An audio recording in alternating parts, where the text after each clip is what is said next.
Hello, my name's Elijah Wells and today's review is Steven Spielberg's new movie, The Fabelmans. The movie being a semi-autobiographical movie about the upbringing and the young adulthood of Steven Spielberg, but in this case, the Steven Spielberg in this film is called Sammy Fabelsman. It's basically about his influences in film and how he basically explores how he uses film to kind of shield himself away from his really dysfunctional family and his fraught relationship with his parents, and doing a lot of trial and error with his favorite influences, like most notably John Ford, and how he tries to make it big in the film industry, whilst also have to put up with his parents and a lot of bullying at school. And of course, an increasingly fraught relationship with his uncle. Already, right off the gate, the movie is playing to a lot of Steven Spielberg's most iconic and great strengths in film, like sentimentality and broken families, as the movie is essentially about the main character navigating the powers of cinema and how he kind of feels it in a way that's therapeutic, while his family is completely breaking up in the background, and feels sentimental, not in a weird way, but in a warm, cozy way, in the sense of that he really found his passion, that he's locked it in, and that he really keeps going for that dream, even for like several years on end. Even when he like completely slows down on that dream, he always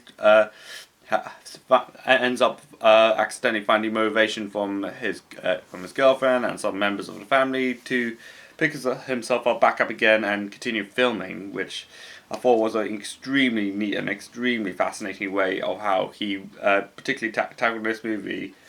And even though this is this is an original movie since Spielberg, since I did like a module of him during my uni years.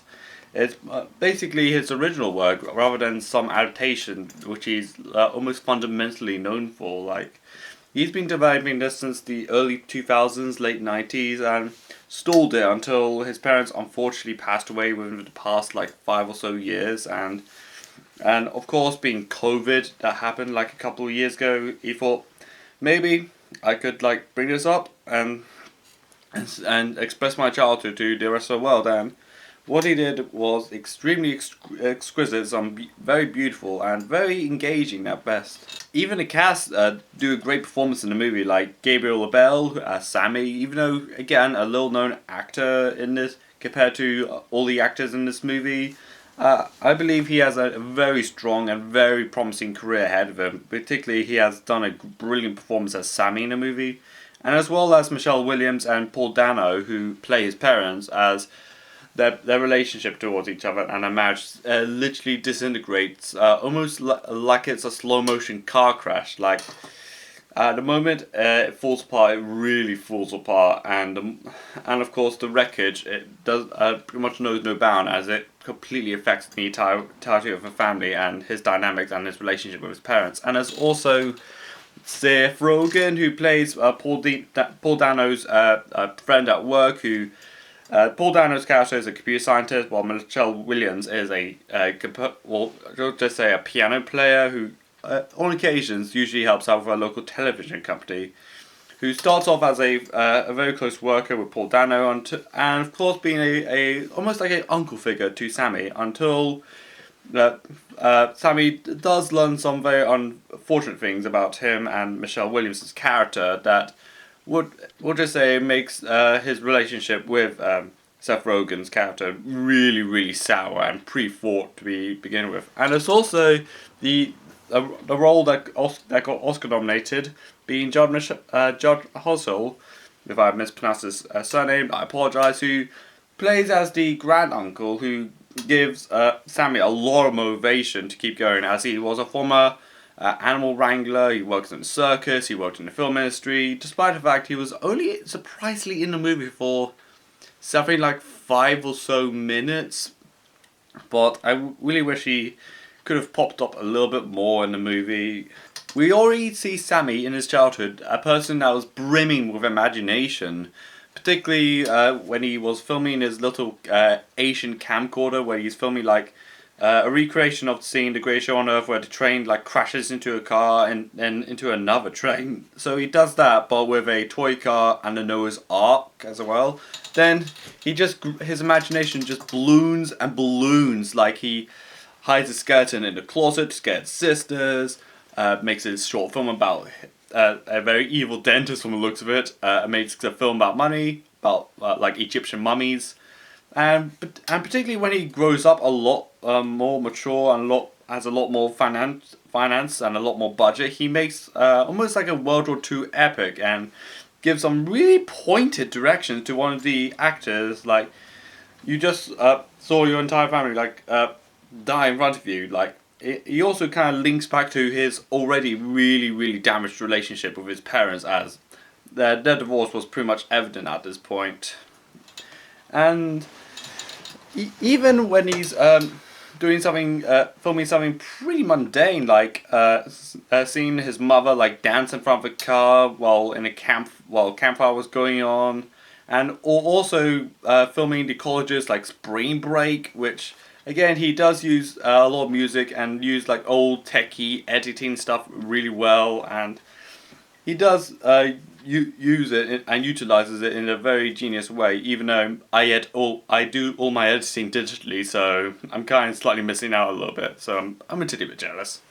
What ended up being surprisingly one of the most talked about scenes in the movie is this final scene where Sammy meets John Ford, his greatest influence, and someone up essentially pointed him into becoming a film director. And John Ford is played by none other than David Lynch, who, if you don't know who David Lynch is, he directed Eraserhead, Mulholland Drive, Blue Velvet, and Twin Peaks. And add to the fact that his most recent works is basically his YouTube page, like weather reports and Number of the Day. A number of days always 4. But anyways, he does brings really some of the most meta moments in the film, which is pretty surprising. Like, do you see the horizon in this painting? If it's a low horizon and if it's a high horizon, the movie's gonna be very interesting, and does a lot of smoking in between. But if the horizon is in the middle of the picture, then the movie's gonna be utter crap.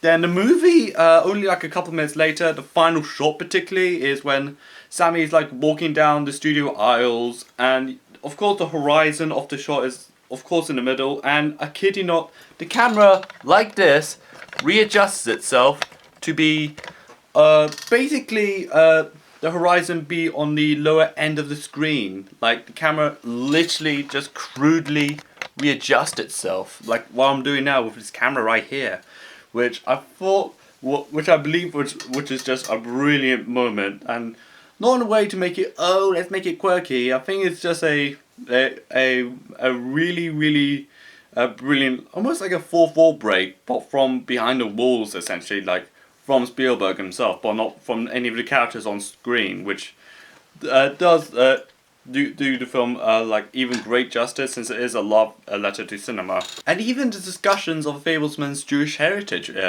does get a low spotlight in the movie, since of course Spielberg is Jewish, so it does go on a little bit, particularly in the opening scenes where the parents are just driving through the suburbs, like, oh, it's so bright in here, where can we find a house? It's a dark one on the left. And could we have like Christmas?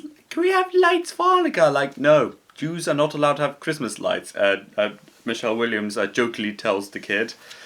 And also, it has loads of references to, of course, brisket, and of course a lot of anti-Semitic abuse that Sammy has been dealt with while being at school. And also Sammy having dated a girl who's somehow really into Jewish boys, to the point that she almost has a big shrine, almost like my posters right there, of Jesus, because who knows, she must have really liked Jesus. This is one of more cozier, more warm Spielberg films out there, and definitely Definitely, this is top tier Spielberg movie, to be honest. The acting in this movie is brilliant, the writing and direction by Spielberg is brilliant, the cinematography and music work are pretty good, and performances are great, and the depths the movie goes into, like the struggles of Sam, the bullying he was dealt with, and how he sheltered himself away from his parents that are falling apart, and how he almost uses like filmmaking in a weird sense like therapy. This movie, it just feels like you can like pick yourself up again after after anything that goes awfully wrong in your life, and you can just continue the thing you're just doing, continue the thing you are loving at the moment, and just continue doing it really. So I'm feeling a 9 out of 10 for the Fablesman. So, what do you think of the Fablesman? Let me know in the comments, like this video, subscribe to my channel, follow me on Twitter and Instagram, and this is Elijah Wells, and bye!